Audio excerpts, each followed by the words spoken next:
Yo, what's up guys, Cozy here. Today I want to talk about a fairly important topic for Honkai Star Rail, which potentially might break our game entirely. Obviously we are talking about the Castorice situation here. I usually don't like to talk about leaks, but at this point the cat is more or less out of the bag, since a lot of bigger content creators have already talked about it.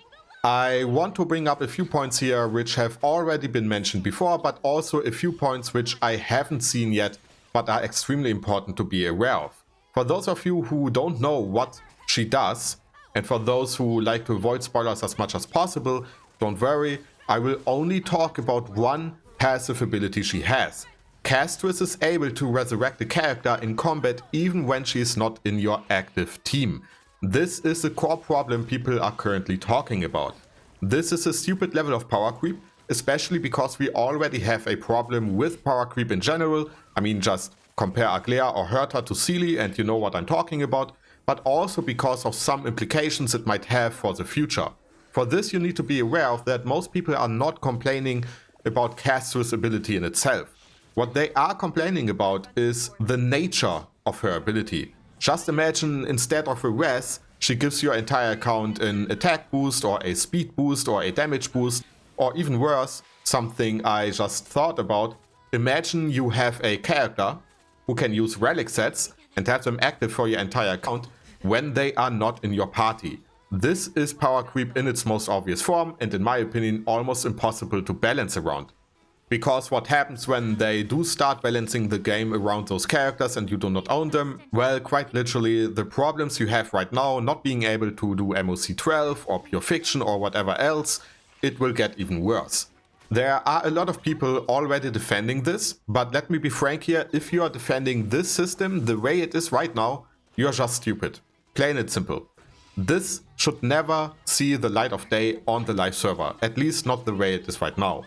One way of fixing it, so let us briefly talk about this, right, is to only have it active in the overworld, but not endgame activities. In this case, nobody really cares about it. It is not going to influence important activities and it is just a nice little bonus to have.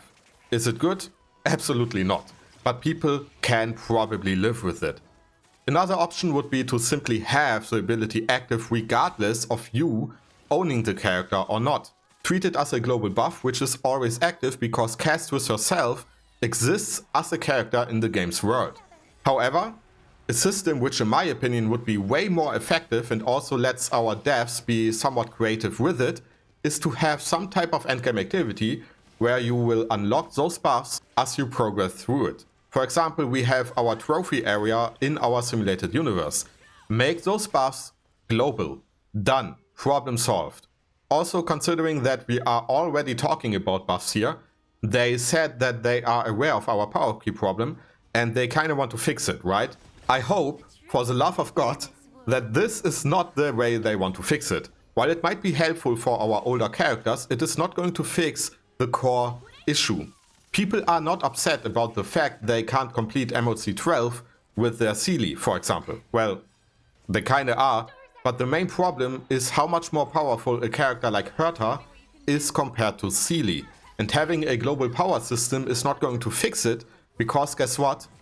Herta will be buffed as well. However, I also want to quickly mention that I do trust our devs. One of the main compliments HSR received during its initial launch was the fact that our devs listen to feedback. And I feel like they still do. Well, hopefully they will. Also, as someone who has been playing video games for quite a while now, I wouldn't necessarily put the blame for some of our problems on our devs entirely. Very often devs themselves don't even want to implement certain systems to a video game, but kinda have to due to some corporate fucking asshole, in plain English. In German we like to call these people BWL Justus. They are just people who are all about profit and numbers and they don't really care about you as a gamer. Those people are usually the main problem you have when it comes to video games, so be aware of that. Lastly, I want to talk about one aspect which I haven't seen being mentioned at all so far. And quite literally, I will be super honest here, everybody needs to come together to prevent this system from making it to the live server. MiHoYo in itself is a forerunner when it comes to gacha games and I really love the games. Don't get me wrong, I play HSR, Genshin, ZZZ every single day, and to be frank, they are the best games I have ever played. The passion our devs put into those games is simply put insane. However, due to the fact that MiHoYo is the forerunner, everybody else is also looking at them. For example, Wuthering Waves, if you break it down to its core elements, is a copy of Genshin. As simple as that. I feel like we can all agree on that. And don't get me wrong, I love Wuva, I have 100% on every single map, and I even did our highest endgame activities, as you can see right now. I put a lot of time into this game, but at the very end of the day, it is a Genshin clone. If MiHoYo introduces a system like global buffs from certain characters, you will see it pop up in other games as well. This will make or break gacha games. As simple as that. And I can see some people arguing now, well, yeah, but in 5 years from now MiHoYo is gone anyways, so who even cares? Well, if this is your opinion, you are just wrong. MiHoYo is effectively the same for gacha games what Blizzard Entertainment is for MMOs. They are at the very top because they have created games which are objectively really good. And they are not making the same mistake Blizzard did. They are investing the money they earn back into their games, which Blizzard didn't really do for a very long time. So yeah, thank you Bobby, I guess, but it kinda is what it is. Either way, thank you for watching, leave a like, a comment, a sub. Let me know what you think regarding this entire problem. Like I said, I really love Honkai Star Rail, and you can see that if you take a look at my other videos. But this is a problem we kinda need to address as a community, and I do trust our devs will hear us. Until next time, Bakuzi signing out. Bye bye.